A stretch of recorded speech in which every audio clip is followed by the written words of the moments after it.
외국인이 수목금, 3일간 코스피, 코스닥, 선물시장을 도합해 3조 원이 넘는 순매도세를 보이고 있습니다. 반대매매 물량도 소폭 늘어나고 최근 새롭게 주식을 접한 분들의 걱정이 늘어나는 와중인 것 같은데요. 오늘은 현재 코스피의 위치와 그에 준하는 수급이 어떠한지 객관적으로 한번 알아보고 제 솔직한 생각도 함께 말씀을 드려보겠습니다. 사실 한 줄 평을 먼저 드린다면 더 빠져도 아무런 걱정할 이유가 없다라는 게 제 결론인데, 먼저 객관적인 내용을 한번 살펴보도록 하겠습니다. 자, 증시와 객관적인 내용을 함께 따져본다고 했을 때에는 밸류에이션을 놓칠 수 없을 거예요. 현재 코스피의 12개월 선행 PER과 PBR을 한번 살펴보도록 하겠습니다. PER, PBR.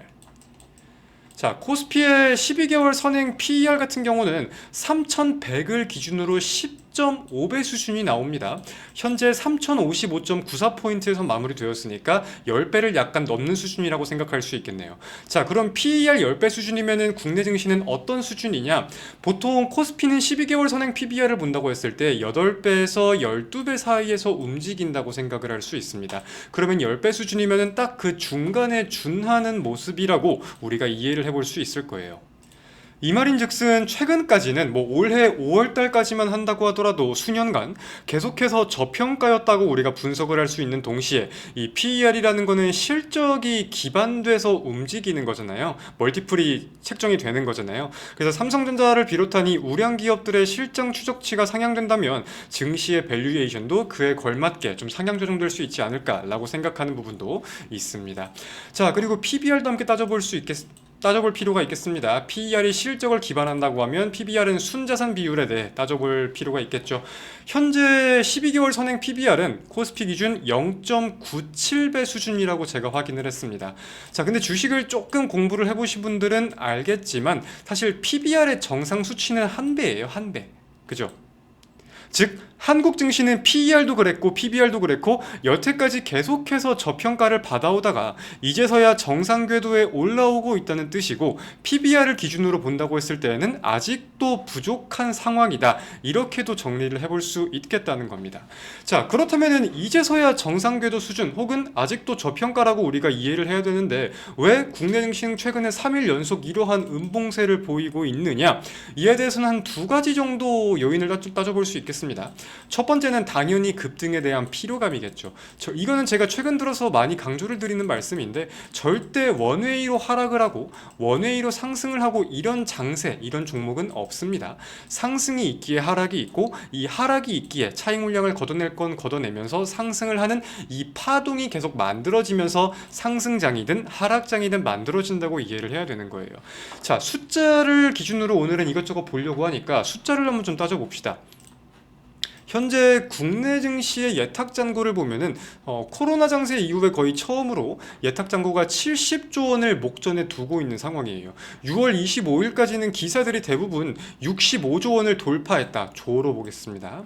65조 원을 돌파했다고 이렇게 나왔었는데, 아마 오늘 밤부터 주말간 사이에는 70조 돌파가 목전에 있다, 이런 식으로 좀 바뀌지 않을까 싶습니다. 69조 원을 돌파하고 있는 상황. 그리고 동시에 당연히 함께 봐야 되는 게 신용잔고겠죠. 신용잔고 같은 경우도 6월 26일까지가 지금 최신으로 나와 있는데 20조 원을 돌파하고 있는 상황입니다. 마찬가지로 한 최근까지 혹은 이번 주 초까지만 하더라도 20조 원을 돌파를 목전에 앞두고 있다, 이런 식으로 나왔는데 이제는 20조 원을 결국 돌파했다, 증시가 빠지고 있으니까 반대 매매 물량이 증가할 수 있겠다, 이런 내용들도 함께 보도가 되지 않을까 개인적으로는 예상을 해보고 있기도 합니다. 주린이분들 입장에서 생각을 해본다고 했을 때 당연히 내가 여기서 샀는데 많이 오르면은 팔고 싶은 게 기본적인 욕구이잖아요. 어렵게 생각할 것 없이 증시가 최근에 하락하는 거 없이 올라가기만 했다 보니까 그에 대한 차익 욕구가 실현될 수 있는 그런 모멘텀을 따져볼 필요가 있다는 겁니다. 자, 그리고 두 번째는 차익 실현에 대해서 조금만 더 우리가 깊이 있게 들어가 본다고 하면은 외국인과 기관이 지금은 차익 실현을 해야 하는 환경이라는 것도 따져볼 수 있을 거예요. 자, 기관들은 본인들의 돈만 일반으로 운용을 하는 게 아니기 때문에 운용하고 있는 자금과 그의 포트폴리오에 대한 결산을 내야 합니다. 그리고 지금 6월달이 끝나간다는 거는 1월부터 6월간 진행된 2025년 상반기가 종료가 돼간다는 거기도 해요. 그렇게 상반기가 끝난다는 거는 사실 꽤 큰 행사라고 해석을 해야 되고, 그에 대한 확정 수익을 가지고 결산을 내야 된다는 뜻이기도 합니다. 그렇기에 최근 오른 것들 위주로 갑작스럽게 요즘에 차익 물량이 많이 나오고 있는 모습은 이에 준하는 내용으로도 우리가 함께 생각을 해볼 필요가 있습니다.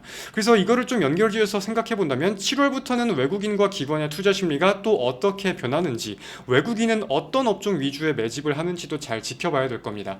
2020년 코로나 상승 장세랑 비교를 해봤을 때 그때는 개인 투자자의 비중이 꽤나 높았는데 지금은 개인 투자자의 비중이 그의 절반 수준밖에 되지 못합니다. 그만큼 외국인의 비중이 꽤나 올라와 있다는 상황이니까 외국인의 매동, 그리고 외국인이 매수하고 있는 업종들에 우리가 더욱 주목할 필요가 있다. 이 포인트 절대 놓치지 말길 바라겠습니다. 자, 그렇다면 지금부터는 좀 제 생각을 말씀을 드려보겠습니다. 두 가지로 나누어 볼게요. 국내 증시가 더 빠질 수 있는 시나리오랑 그럼에도 낙관론을 펼치는 이유, 두 가지를 좀 정리해 볼 수 있겠는데, 국내 증시가 빠질 수 있는 시나리오는 두 가지 정도가 있습니다. 두 가지가 맞물릴 수도 있을 거예요. 미국의 상황을 우리가 좀 빗대어 볼 필요가 있을 것 같아요. 국내 증시에 차익 물량이 나올 수 있는 욕구는 당연한 거고, 이어가지고 7월 8일은 국내 증시가 아니라 미국의 상호관세 유예가 종료되는 날이기도 합니다. 지금 이제 미국 백악관에서는 이 날짜가 좀 연장이 될 수 있는 가능성에 대해서도 시사를 하고 있긴 한데, 아직 트럼프의 공식적인 입장은 나온 게 아니기 때문에 다음 주쯤에는 그와 관련된 조금 어지러운 내용들이 나올 수 있겠다. 그리고 위험자산에 대한 투심이 한 차례 꺾일 수 있겠다. 가능성은 우리가 충분히 열어두어야 하고요. 뭐 끝에도 말씀을 드리겠지만 이거는 우리가 더욱 기회로 사용을 해야 합니다. 그리고 두 번째로는 미국의 크고 아름다운 법안 관련해가지고 이제 상원 통과 등등 일정들이 진행이 되어야 합니다. 근데 미국은 부채 한도에 대해서 많은 분들이 알고 계시겠지만 재무가 계속해서 악화일로를 걷고 있는 와중이다 보니까 이 크고 아름다운 법안이 통과된다고 하면은 우리가 걷고 있는 세금은 줄어들고 국가의 부채 한도를 전면 폐지하겠다라는 내용이 법안에 담겨 있어요. 그래서 국가 신용등급부터 해가지고 추후 디폴트에 대한 우려가 더욱 커질 수 있는 우려감 등등 이런 것들이 어떻게 반영이 될지, 미국 상원 의원들이 어떤 점에 포커스를 두고 법안을 이해를 할지, 그런 내용들이 점점 확인이 될 수 있다. 그래서 이런 포인트들을 이해할 필요가 있을 것 같습니다. 자, 근데 그럼에도 제가 좀 국내 증시에 낙관론을 펼치는 이유라고 하면 뭐가 있냐? 결국은 아직까지 저평가 국면을 벗어나지 못한 상황입니다. 그런데 국내 증시의 모멘텀이라고 할 수 있는 것들이 점점 강해지고 있는 것을 대표적으로 꼽을 수 있는 거겠죠. 자, 제가 조마카까지는 숫자에 의거해서 국내 증시를 평가했습니다. 그리고 이어서 드리고 싶은 말씀은, 증시는 절대 숫자대로 움직이지 않아요. 특히 국내 증시는 인간의 심리와 탐욕과 광기가 가끔은 지배하기도 합니다. 국내 증시가, 그리고 이 위험자산이라는 게 숫자대로만 움직인다고 하면은 돈을 잃는 사람이 어디 있겠습니까? 그죠? 그냥 이 숫자라는 건 잡아야 할 기준 중에 중요한 것들 중 하나일 뿐이지, 그랬으면은 국내 증시가 여태까지 왜 저평가를 받았었는지도 사실 말로서는 설명하기 힘들 거고, 숫자대로만 움직인다면 저평가와 고평가라는 내용이 필요도 없겠죠. 그죠? 그래서 최근 저평가에 대한 요인을 굳이 따져보자면 북한에 대한 리스크, 정치, 금리 등등 다양한 공포들이 있었겠지만, 제가 지금 드리고 싶은 말씀의 핵심은, 주식은 이익을 비롯한 각종 다양한 내용을 가지고 움직인다. 이게 핵심이니까 이 부분을 잘 명심을 해주시길 바라겠습니다. 자, 그렇다면 현재 국내 증시의 모멘텀은 뭐가 있느냐? 결국은 신정부에 대한 기대감이 점점 커지고 있다. 보통은 이제 신정부가 출범을 한다고 하면은 재료소멸로 꺾일 수가 있겠는데, 정책들이 실제로 이제 드라이브가 걸리고 각종 내용들을 가지고 증시를 재평가해야 되는 요인들이 많이 나오고 있다 보니까 오히려 기대감 플러스 보여지는 게 있다. 여기에 대한 기대가 한 번 더 모멘텀으로 작용을 한다. 이 포인트를 생각해 볼 필요가 있을 것 같아요. 국내 증시가 이렇게 전고점을 쉽게 절대 증시가 전고점이란 걸 쉽게 돌파할 수 없습니다. 근데 어마무시한 거래량과 대금을 붙이면서 이렇게 쉽게 전고점을 돌파했다는 것은 정말 어마무시한 수급이 붙었다라고 우리가 이해를 해야 되거든요. 신뢰도를 분명히 가져야 할 수급이라는 거죠. 근데 이 사람들이 들어온 수급에 근거할 수 있는 내용이 지금 그러한 재료가 절대 끊기는 게 아닌 상황이다 보니까 우리가 분명히 지켜볼 필요가 있는 거라는 겁니다. 그래서 이제 정책 기대만을 가졌다고 한다면 테마성 수급을 가지고 중소형주 위주로 수급이 많이 몰렸을 거예요.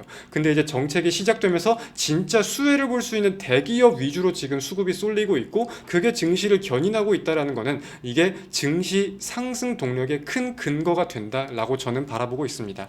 단기 가결권에서 차익 물량이 나오는 건 당연한 이치이기 때문에 사실 우리가 쫄고 무서워할 필요가 전혀 없는 거고, 이제 기대감과 실제로 보여지는 내용이 맞물리면서 충분히 고평가에 대한 논란이 오갈 정도로 올라갈 수 있겠다라고 본다라는 내용을 잘 이해를 해보셨으면 좋겠습니다. 그래서 미국 증시 같은 경우도 우리가 굳이 예를 들어 본다고 하면은 미국 증시는 이익이 늘지 않아도 우상향을 할 수 있어요. 실제로 그래 왔고, 애플이 만약에 굳이 우리가 애플로 예를 든다고 하면은 애플이 여태까지 계속해서 실적이 엄청나게 좋아졌기 때문에 우상향할 수 있던 게 아닙니다. 이익이 늘지 않아도 주식을 계속해서 소각하고 뭐 배당을 주면서 주주 환원 정책을 열심히 펼쳤기 때문에 계속해서 우상향을 할 수 있던 거겠죠. 그리고 대한민국도 뭐 상법 개정안을 비롯해서 그러한 흐름을 지금 따라가는 모습들이 점점 확인이 돼가고 있다 보니까 대형주 위주로 수급이 더욱 쏠리는 모습들, 특히 증권이나 뭐 지주사들 위주로 쏠리는 것들도 이러한 논거에 의해서 좀 이어진다고 바라보고 있는데, 그러한 모멘텀들이 끊이지 않을 것 같다라는 기대감을 가지고 국내 증시 계속해서 잘 지켜보도록 하겠습니다. 자, 오늘 영상 여기서 마무리하겠습니다. 고생하셨습니다.